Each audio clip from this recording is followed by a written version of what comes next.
In that 20 minutes though on the Marvin Marmara, there were 9 people that were dead. 9 people dead and 50 people had been wounded. The 9 people dead, 5 of them had been executed. They had been shot in the heads. An American citizen, a 19-year-old young man named Furkan Dugan, born in Troy, New York, spent his first 2 years of his life in the U.S., an American citizen, then taken by his Turkish family back to Turkey and lived the rest of his life there, his short 19-year-old life. Shot twice in the head, 3 times in other parts of his body. 4 other people shot to the head, executed by shots to the head. A total of 35 bullets found in the 9 bodies. 50 other people injured, some of them so severely that they could not be moved from Israel to Turkey when all of us went back to Turkey 3 days later. That Turkish doctors and diplomats stayed in the Israeli hospitals with those people that were so severely wounded to protect them while they were in the hospitals, and then to move them later when they had stabilized. So that's kind of the story of what happened. A citizen activist from 50 countries around the world going on a flotilla to try to challenge policies of a government, not even their own government. There were 14 Americans that were on that flotilla, 14 out of 750. Very, very few Americans on it. Not one American journalist on it.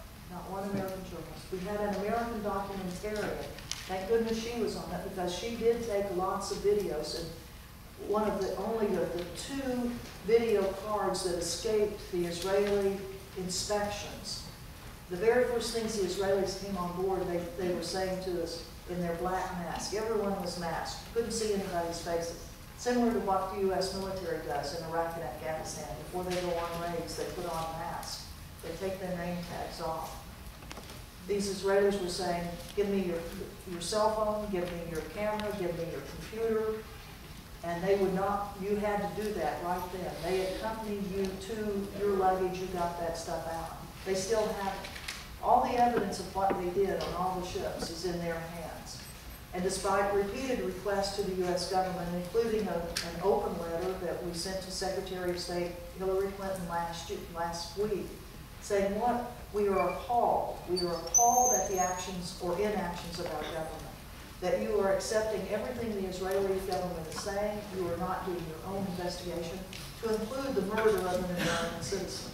And even the father of Furkan Dugan, we got in touch with him through the lawyers, his Turkish lawyers. He said, I want to be a part of that. I want you to sign my name to that letter because on behalf of my son, I am outraged that the government of the United States has not done anything to investigate the death of my son. You can read that on commondreams.org, an article that I wrote that just came out yesterday. You can go on a website called freegaza.org, and the letter itself is there.